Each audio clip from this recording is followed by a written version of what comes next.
헤롯이 죽은 후에 주의 사자가 애굽에서 요셉에게 현몽하여 이르되 일어나 아기와 그의 어머니를 데리고 이스라엘 땅으로 가라. 아기의 목숨을 찾던 자들이 죽었느니라 하시니 요셉이 일어나 아기와 그의 어머니를 데리고 이스라엘 땅으로 들어가니라. 그러나 아켈라오가 그의 아버지 헤롯을 이어 유대의 임금됨을 듣고 거기로 가기를 무서워하더니 꿈에 지시하심을 받아 갈릴리 지방으로 떠나가 나사렛이란 동네에 가서 사니 이는 선지자로 하신 말씀에 나사렛 사람이라 칭하리라 하심을 이루려 함이니라. 아멘. 아까 찬양하실 때 인사를 하셨지만 다시 한번 인사합시다. 미리 크리스마스. 미리 크리스마스. 여러분, 크리스마스를 맞이할 준비를 잘 하고 계신가요? 어떻게 준비하고 계십니까? 우리가 그 어떤 준비보다도 반드시 꼭 준비해야 할 것은 이 땅에 오신 예수님을 많이 묵상하는 것이라고 생각을 합니다. 말씀을 묵상하고 또 기도하면서 이 땅에 오신 예수님을 많이 묵상할 수 있는 우리 모두가 될 수 있기를 바랍니다. 사실 예수님에 대한 묵상은 그리스도인이라면 항상 해야 되죠. 하지만 이번 주간은 그 어느 때보다도 많이 그리고 더 깊이 해야 합니다. 이번 주간에 주님께서 이 땅에 태어나신 성탄절 크리스마스가 있기 때문이죠. 성경에 보면 예수님께서 탄생하실 때 두 부류의 사람이 나오는 것을 보게 됩니다. 한 부류는 헤롯 왕과 같은 부류입니다. 예수님께서 태어나셨다라는 이 소식을 듣고 소동했어요. 분노했습니다. 어떻게 하면 유대인의 왕이라고 하는 그 아기를 죽일까? 온통 관심이 거기에 쏠렸습니다. 반대로 동방 박사들과 같은 사람들도 있었어요. 여러분이 잘 아시는 것처럼 동방 박사는 예수님께서 태어나셨다, 그러니까 메시아가 태어나셨다라는 이 사인을 성령의 감동으로 깨닫게 됩니다. 그렇게 해서 먼 거리에서부터 선물을 준비해서 그 구원자 되시는 예수님을 만나기 위해서 왔죠. 기쁜 마음으로 그 구원자 되신 예수님을 만날 생각을 하면서 기쁘게 그 먼 거리를 걸어왔습니다. 성탄절을 맞이하는 우리의 자세는 어떤 자세가 되어야 될까요? 헤롯 왕과 같은 자세가 아니라 동방 박사들과 같은 이러한 자세가 우리 가운데 있어야 될 줄로 믿습니다. 헤롯 왕은 베들레헴에 태어나신 아기 예수님에 대한 소식을 듣고 예수님을 죽이려고 했어요. 그런데 헤롯 왕뿐만 아니라 성경에 보면은 여러 가지 이유로 예수님을 죽이려고 했던 많은 부류의 사람들이 나오게 되는 것을 보게 되죠. 특별히 바리새인, 서기관들, 율법학자들, 이러한 사람들이 예수님을 죽이려고 했어요. 사실 성경을 공부하는 것으로 따지면 최고로 많이 공부한 사람들입니다. 그런데 아이러니하게도 예수님을 배척하고 공격하는 데 있어서 가장 앞장섰던 사람들이 바로 이들 종교 지도자들이었습니다. 이들은 왜 예수님을 배척하고 죽이려고 했을까요? 예수님께서 자기 자신을 가리켜서 나는 나사렛 사람이다, 나사렛 예수다, 또 구원자이다, 하나님이다, 하나님의 아들이다, 하나님께서 보내신 자이다, 이렇게 말씀을 하시니까 유대인들의 입장에서는 그것이 못마땅한 거예요.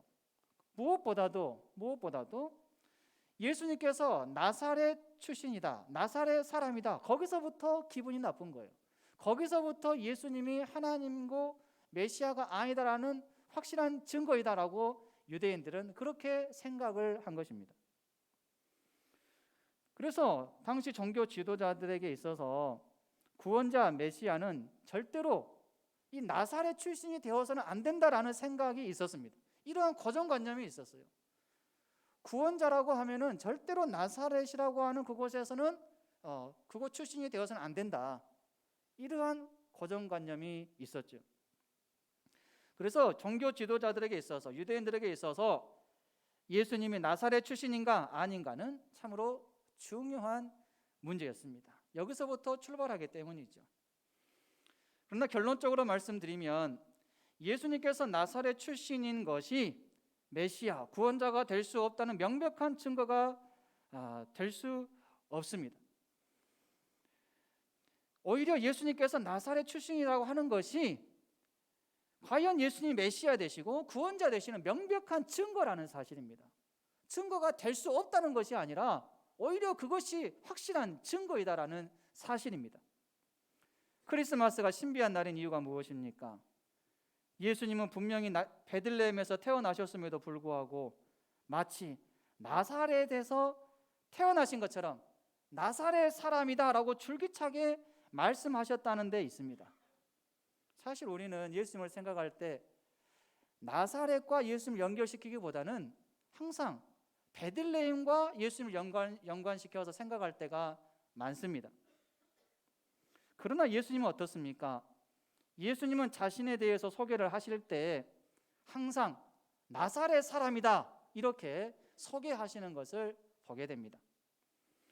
그래서 많은 사람들이 예수님 자신에 대해서 나사렛 사람 또 나사렛 예수로 알기를 원하셨던 것입니다. 결국 예수님의 의도대로 사람들은 예수님을 가리켜서 나사렛 사람이다, 나사렛 예수다 이렇게 말들을 하게 되었습니다. 그리고 예수님이 나사렛 사람이라고 일컬어지게 된 데에는 의미가 있죠. 그 의미가 무엇일까요? 오늘 저는 이러한 부분에 대해서 포커스를 맞춰서 말씀을 전하고자 합니다. 먼저 나사렛은 어떤 곳일까요? 당시에 작고 초라한 동네였습니다. 유적지 기록에 의하면 예수님 당시 나사렛은 큰 도시가 아니었습니다. 거주민의 수가 500명도 채 되지 않는 작고 초라한 동네였습니다. 당시 많은 유대인들은 나사렛을 그들이 멸시하였던 낙후된 사람들의 도시라고 생각을 했습니다. 그만큼 나사렛은 아주 보잘것없고 가치 없는 시골 중에 시골이었습니다. 요한복음 1장에 보면 빌립과 나다나엘의 대화가 나옵니다. 그때 나다나엘이 빌립에게 한 말이 있는데요, 나사렛에서 무슨 선한 것이 날 수 있느냐 이렇게 말했습니다. 그것은 나사렛이 그만큼 가치 없는 곳으로 여겨져 왔다는 것을 입증해 주죠.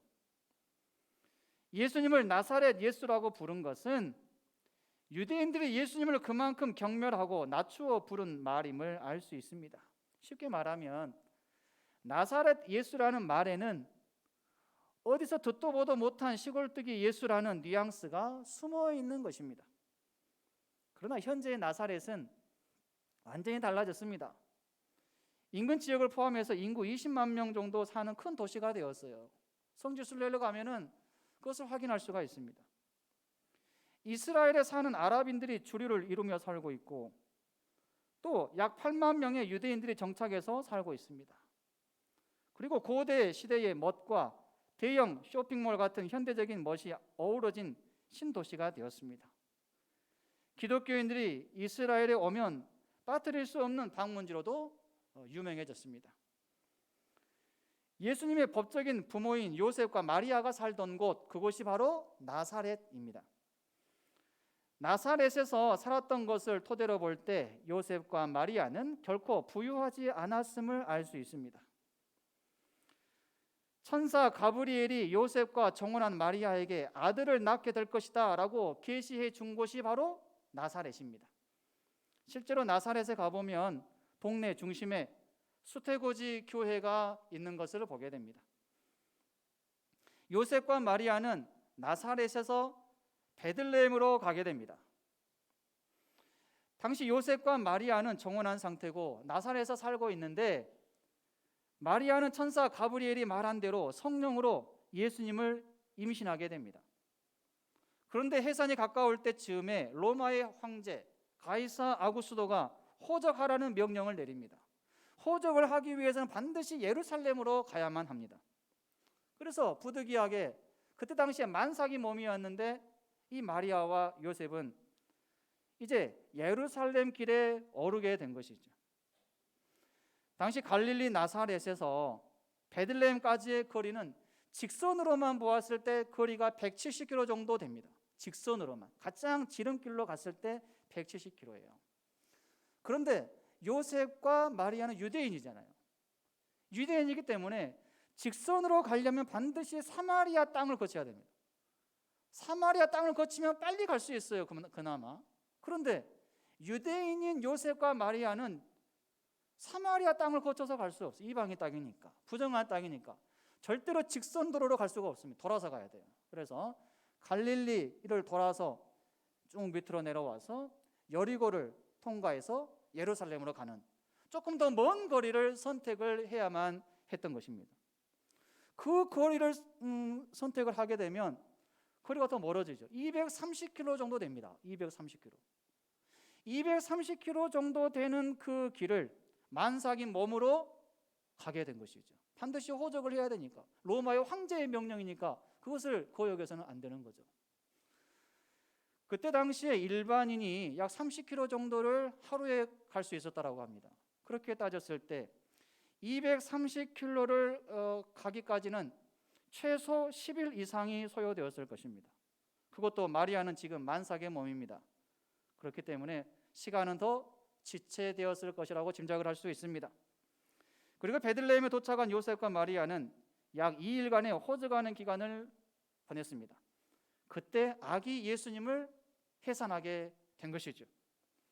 여기서 우리는 기막힌 하나님의 섭리를 깨닫게 됩니다.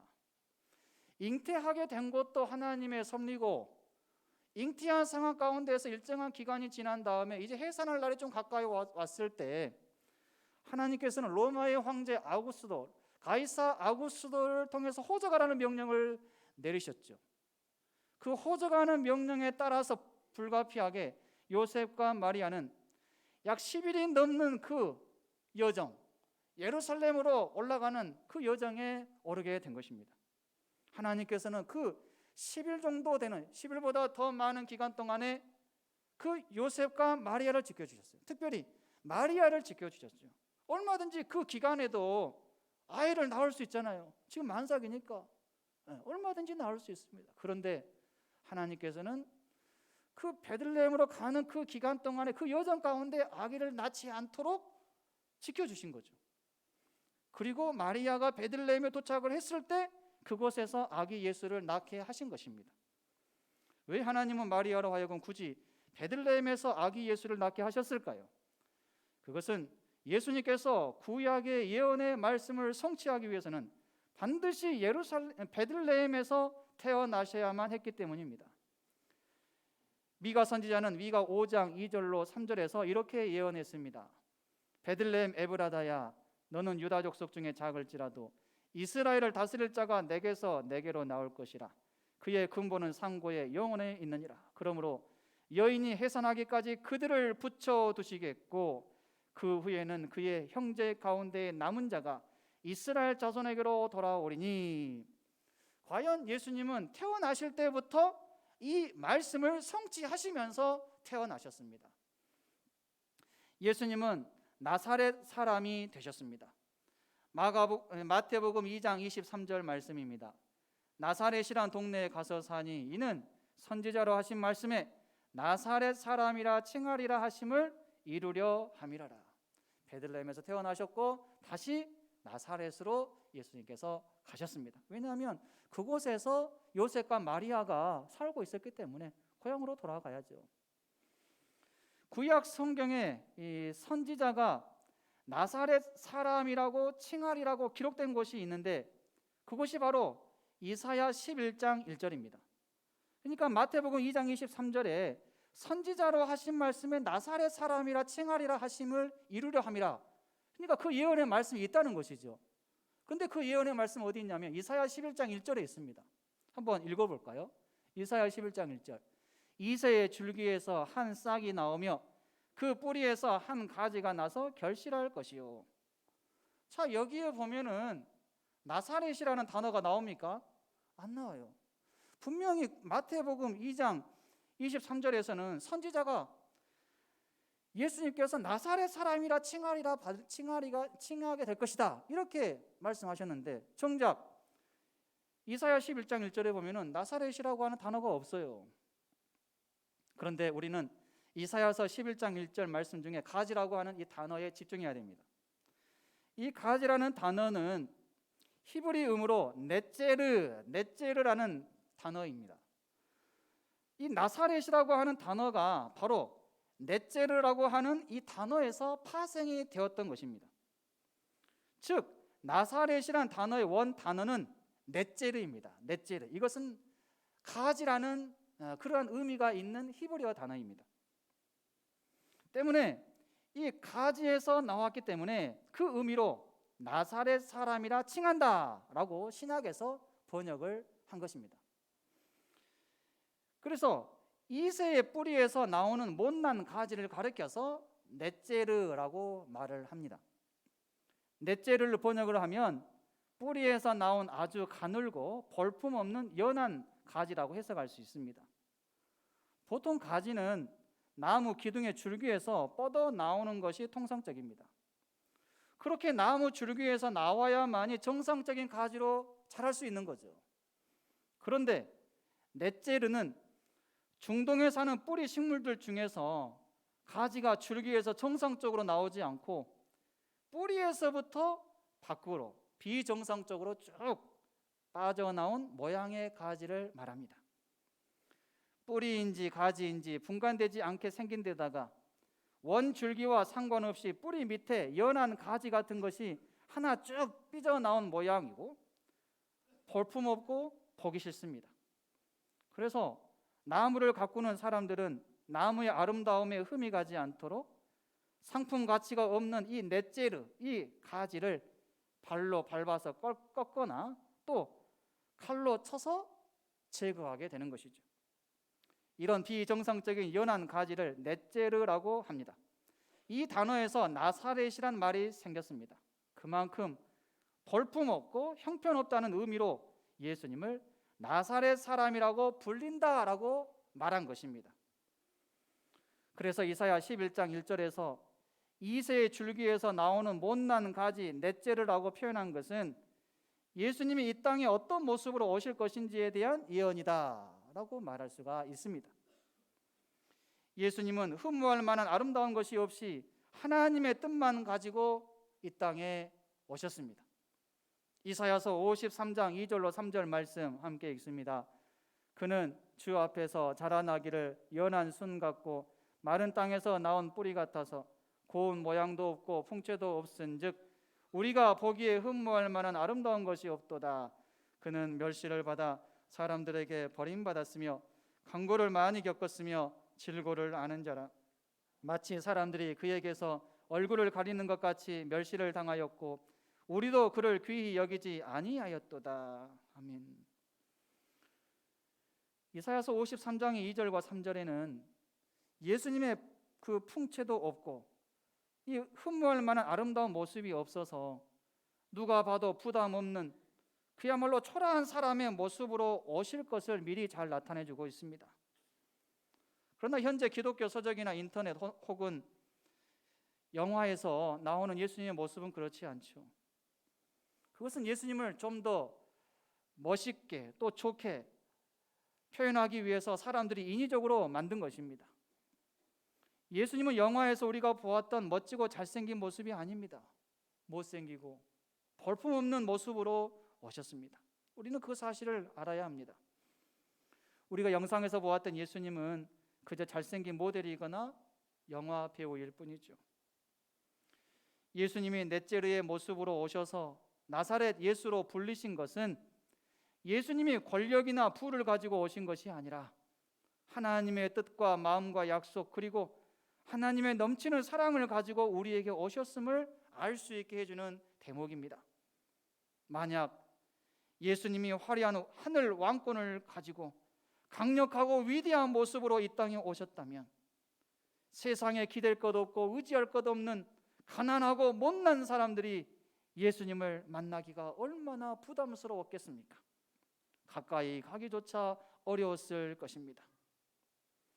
예수님은 넷제르 곧 나사렛 사람으로 오셨습니다.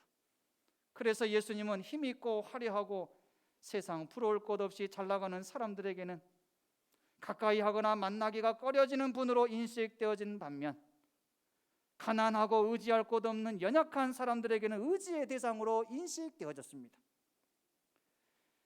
나사렛 사람 예수님을 의지했던 많은 사람들 중에 한 명은 맹인 바디메오였습니다. 마가복음 10장 46절로 52절입니다.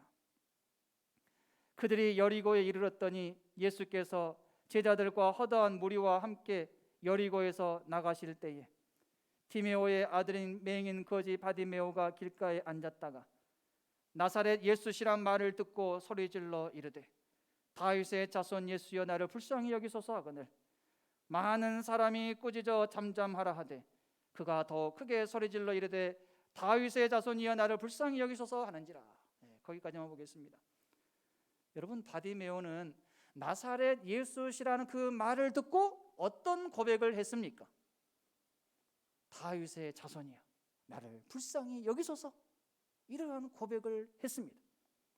나사렛 예수를 어디에 연결시켰어요? 다윗의 자손으로 연결시켰습니다. 이것은 놀라운 고백입니다. 당시 똑똑한 유대인들은 예수님을 바라볼 때 다윗의 자손으로서가 아니라 나사렛 예수로만 바라보았습니다. 그래서 도무지 예수님을 의지하지 않았습니다. 그런데 반대로 잘 배우지 못했고 맹인이며 가난했던 바디메오는 나사렛 예수를 다윗의 자손으로 높이 받들었고 의지했던 것입니다.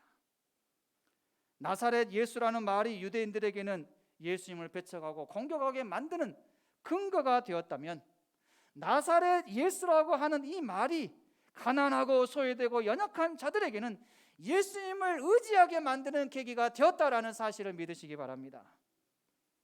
유대인들은 지금도 또 다른 메시아를 기다리고 있습니다. 왜 기다리고 있을까요? 나사렛 출신 예수님 같은 분은 결코 유대인의 왕 메시아가 될 수 없다고 생각하기 때문입니다. 유대인들은 이스라엘을 부유하게 해주고 성전을 재건해주며 팔레스타인과 아랍인 문제를 정확히 해결해 줄 수 있는 강력한 힘을 가진 종교 지도자로서의 메시아를 기다리고 있습니다. 예수님을 믿지 않는 유대인들은 죽은 뒤에도 메시아가 다시 오면 부활할 것을 믿고 있습니다. 또한 스가랴서 14장 4절에 그날에 그의 발이 예루살렘 앞 곧 동편 감람산에 서실 것이요 라는 이 말씀을 의지하면서 부활의 날에 장차 오실 메시아를 만나기 위해서 죽으면 감람산에 묻히기를 간절히 소망하고 있다고 합니다. 예수님은 자신을 항상 나사렛 예수라고 소개하셨습니다. 제자들에게 그렇게 말씀하셨어요. 그래서 제자들은 하나같이 예수님에 대해서 누군가에게 소개할 때 나사렛 예수시다 이렇게 소개하는 것을 보게 됩니다. 빌립이 예수님을 만났어요. 예수님이 먼저 빌립을 찾아오셨죠. 그리고 나서 빌립이 나다나엘에게 가서 한 말이 있어요. 무슨 말입니까? 요한복음 1장 43절로 45절에 잘 나와 있습니다. 이튿날 예수께서 갈릴리로 나가려 하시다가 빌립을 만나 이르시되 나를 따르라 하시니 빌립은 안드레와 베드로와 한 동네 벳세다 사람이라. 빌립이 나다나엘을 찾아 이르되 모세가 율법에 기록하였고 여러 선지자가 기록한 그 일을 우리가 만났으니 요셉의 아들 나사렛 예수니라. 예수님은 빌립을 부르실 때 빌립에게 자신을 가리켜서 나사렛 예수다 이렇게 말씀하셨을 것입니다. 그렇기 때문에 빌립은 나다나엘에게 예수님에 대해서 소개할 때 요셉의 아들 나사렛 예수를 내가 만났는데 너도 한번 와서 만나보라 이렇게 권면을 했겠죠. 그리고 다메섹에서 예수님께서 사울을 만나주실 때에도 하신 말씀이 무엇입니까? 사도행전 22장 8절입니다. 내가 대답하되, 여기선 사울입니다. 주님 누구시니까 하니 이르시되 나는 내가 박해하는 나사렛 예수라 하시더라. 여러분, 이때 예수님 어디에 계셨습니까? 부활 승천하셔서 지금 하늘에 계신죠. 하늘 보좌에 계신 상태에서 예수님께서 사울을 만나 주신 것입니다. 이 땅에서 초라한 모습으로가 아니라 영광스러운 하나님의 모습으로 계신 상태입니다. 그런데 그 주님께서 사울에게 나는 영광 가운데 있는 예수다라고 말씀하시지 않고 이 땅에 계실 때 가장 초라하게 지내셨던 지역에서 살았던 사람, 나사렛 예수라고 말씀하셨습니다. 예수님은 나사렛이라는 이 단어를 영광스러운 하늘로부터 말씀을 하신 것입니다. 빌립과 사울 외에도 예수님의 제자들은 하나같이 복음을 전할 때 나사렛 예수의 이름을 선포했습니다. 제자들 외에도 많은 사람들도 예수님은 곧 나사렛 예수다 이렇게 알고 있었습니다. 당시 종교 지도자들은 예수님은 나사렛 사람이다라는 프레임으로 예수님을 공격했습니다. 대표적으로 사도 바울이 예수님을 만나기 전에 예수님을 어떻게 알았습니까? 그리고 그 예수님과 그를 따르는 자들에게 어떻게 대했습니까? 나사렛 예수의 이름을 대적했고 그를 따르는 자들을 심히 괴롭혔습니다. 사도행전 26장 9절로 12절 말씀 함께 읽습니다. 나도 나사렛 예수의 이름을 대적하여 많은 일을 행하여야 될 줄 스스로 생각하고 예루살렘에서 이런 일을 행하여 대제사장들에게 권한을 받아 가지고 많은 성도를 옥에 가두며 또 죽일 때에 내가 찬송 투표를 하였고 또 모든 회당에서 여러 번 형벌하여 강제로 못 오가는 말을 하게 하고 그들에 대하여 심히 격분하여 외국 성에까지 가서 박해하였고 그 일로 대제사장들의 권한과 위임을 받고 다메섹으로 갔나이다.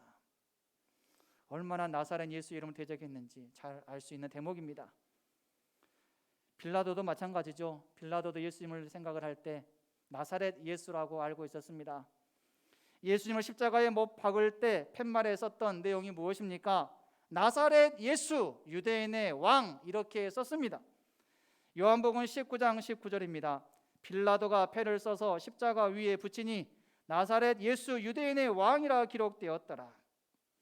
예수님은 나사렛이라는 명칭을 십자가까지 가지고 가셨습니다. 왕들 앞에서도 나는 나사렛 예수다 이렇게 말씀을 하셨어요. 그래서 빌라도도 그렇게 알고 있는 거죠. 빌라도는 히브리어, 라틴어 및 헬라어로 나사렛 예수 유대인의 왕 이렇게 패를 써서 십자가 위에 붙였습니다. 빌라도가 나사렛 예수가 곧 유대인의 왕이다라고 깨닫게 된 것은 분명히 성령 하나님께서 깨닫게 해주신 줄로 믿습니다. 그런데 아이러니하게도 십자가 팻말에 나사렛 예수가 유대인의 왕이라고 쓰기는 썼지만 빌라도는 그 예수님을 십자가에 못 박는 그러한 장본인이 되었던 것입니다. 베드로가 주님을 부인할 때 근처에 있었던 한 여종도 했던 말이 있는데 나사렛 예수로 알고 있었어요. 베드로가 나사렛 예수와 함께 있었던 것을 내가 보았다 이렇게 증언하는 것을 보게 됩니다. 이처럼 종교 지도자들과 빌라도 그리고 한 여종 외에도 사탄과 수많은 군중들이 예수님을 공격할 때 하나같이 나사렛 예수의 이름을 선포했음을 알 수 있습니다. 그렇다면 예수님이 자신을 나사렛 사람 예수라고 그렇게 굳이 말씀하신 이유가 무엇일까요? 예언을 성취하기 위해서였습니다. 멸시의 천대를 받을 것이라는 그 예언을 성취하기 위해서 줄기차게 예수님은 나는 나사렛 사람 예수다 이렇게 말씀하신 것입니다. 시편 22편 6절로 8절, 이사야서 53장 3절입니다. 나는 벌레요 사람이 아니라 사람의 비방거리요 백성의 조롱거리니이다. 나를 보는 자는 다 나를 비웃으며 입술을 삐죽거리고 머리를 흔들며 말하되 그가 여호와께 의탁하니 구원하실걸, 그를 기뻐하시니 건지실걸 하나이다. 그는 멸시를 받아 사람들에게 버림받았으며 강고를 많이 겪었으며 질고를 아는 자라. 마치 사람들이 그에게서 얼굴을 가리는 것 같이 멸시를 당하였고 우리도 그를 귀히 여기지 아니하였도다. 실제로 예수님은 나사렛에서 많은 멸시와 천대를 받으셨습니다. 오랫동안 그곳에서 복음을 전파하셨지만 순종하지 않고 도리어 예수님을 죽이려고 했고 결국 예수님을 배척했습니다. 누가복음 4장 29절에 일어나 동네 밖으로 쫓아내어 그 동네가 건설된 산 낭떠러지까지 끌고 가서 밀쳐 떨어뜨리고자 하되, 동네 사람들, 나사렛 동네 사람들이 얼마나 예수님을 죽이려고 했는지 우리에게 말해주고 있습니다. 예수님은 왜 나사렛 예수라고 줄기차게 말씀하셨을까요? 예언을 성취하기 위해서인데, 십자가에서 죽을 것이라는 그 예언을 성취하기 위해서 그렇게 말씀하신 것입니다. 이사야서 53장 10절입니다. 여호와께서 그에게 상함을 받게 하시기를 원하사 질고를 당하게 하셨은즉 그의 영혼을 속건제물로 드리기에 이르면 그가 씨를 보게 되며 그의 날은 길 것이요 또 그의 손으로 여호와께서 기뻐하시는 뜻을 성취하리로다. 여러분, 예수님은 나사렛에서의 멸시와 천대 이미 각오하셨습니다. 십자가에서 죽어야 된다라고 하는 이러한 가장 큰 미션까지 이루시려고 마음 먹고 이 땅에 오셨는데 나사렛에서의 멸시와 천대 뿐이겠습니까? 이미 각오한 일이었습니다. 아마도 예수님은 의도적으로라도 종교 지도자들에게 계속해서 자신이 나사렛 사람 예수라는 사실을 각인시킴으로 인해서 종교 지도자들로 하여금 자신을 십자가 죽음으로 몰아가게 하셨을 것이라고 생각합니다. 이제 말씀을 정리합니다. 예수님은 나는 베들레헴 예수다라고 말씀하시지 않고 나사렛 예수다라고 줄기차게 말씀하셨습니다. 나사렛 사람, 나사렛 예수라는 말은 성경에 많이 나오는데 베들레헴 예수라는 말은 나오지 않습니다. 이는 예수님께서 얼마나 철저하게 낮아지는 삶을 사셨는가를 우리에게 보여주는 대목입니다. 예수님은 나사렛 사람처럼 철저하게 멸시와 천대, 무시와 박해, 조롱과 핍박을 당하셨습니다. 그리고 결국 십자가상에서 죽으셨습니다. 예수님은 철저하게 나사렛 사람으로 사셨습니다. 나사렛 사람이라는 수식어가 유대인들에게는 예수님을 배척하고 공격하는 근거가 되었지만 나사렛 사람이라는 수식어는 과연 예수님께서 메시아이시고 구원자이심을 증명해주는 강력한 근거가 되었습니다. 여러분, 크리스마스가 신비한 이유는 무엇입니까? 베들레헴에서 태어나신 예수님께서 베들레헴에서 태어나신 것을 강조하기보다 나사렛 사람임을 강조한 것에 있습니다. 사실 나사렛이라고 하는 단어는 예수님과 전혀 어울리지 않습니다. 그런데 예수님은 나사렛이라는 단어와 함께 사셨고 나사렛이라는 단어와 함께 죽으셨습니다. 베들레헴 예수로 살지 않고 나사렛 예수로 사신 예수님을 깊이 묵상하는 크리스마스 기간이 될 수 있기를 바랍니다. 특별히 우리 모두의 신앙이 철저하게 낮아지신 예수님의 자세를 본받아서 겸손하게 낮은 자리에서 묵묵히 주의 일을 잘 감당하는 그러한 신앙이 될 수 있기를 주님의 이름으로 축원합니다.